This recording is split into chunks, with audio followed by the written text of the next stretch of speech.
మీ speciality ఏంటి? మీ వైద్యానికి ఉన్న అవునండి. స్పెషాలిటీ? అసలు యాక్చువల్ ఏంటంటే, ఒక్కొక్క దశ ఒక్కొక్కలా ఉంటుందండి. అందరూ అన్ని జబ్బులు చేయలేరు. హ్మ్. ఈరోజు సైన్స్ పెరిగింది.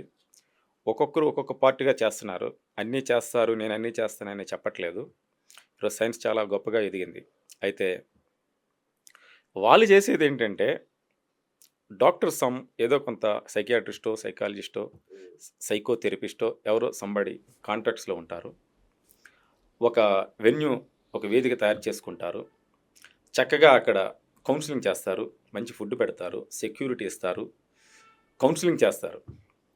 దీనికి వీళ్ళు లొంగట్లేదండి. ఓకే. ఇవన్నీ మహానుభావులకి అన్నీ తెలుసు. వాళ్ళకి తెలియనివేం కాదు. కాకపోతే ఆయన సింగిల్ అయిపోతాడు. ఫ్యామిలీ పెద్దదైపోతుంది.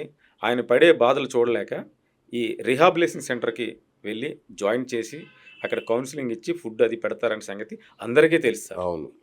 ఆ తరువాత next 15 days or 20 days or 3 months తర్వాత మళ్ళీ ఆయన స్టార్ట్ చేస్తాడు. అవును. యెస్. ఎందుకంటే మీ దగ్గర డబ్బు లేకపోతే ఏం చేస్తారు? ఆ ఎర్నింగ్ సోర్సెస్ చూసుకుంటారు కదా! బాడీలో ఇవి డ్రై అయిపోయి ఉంటాయి.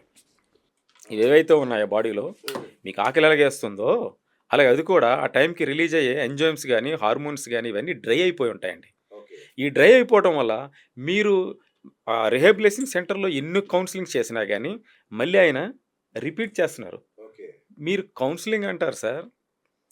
పిల్లలకి మందులు కావాలి. హ్మ్. పిల్లలకి పాలు కోసం, లేదంటే ఇంటికి కాయగూరల కోసం తీసుకునే డబ్బులు కూడా వాళ్ళు తట్టుకోలేక, అంటే వాళ్ళు ఆ పొజిషన్‌కొచ్చేసి ఉంటారు. అవును.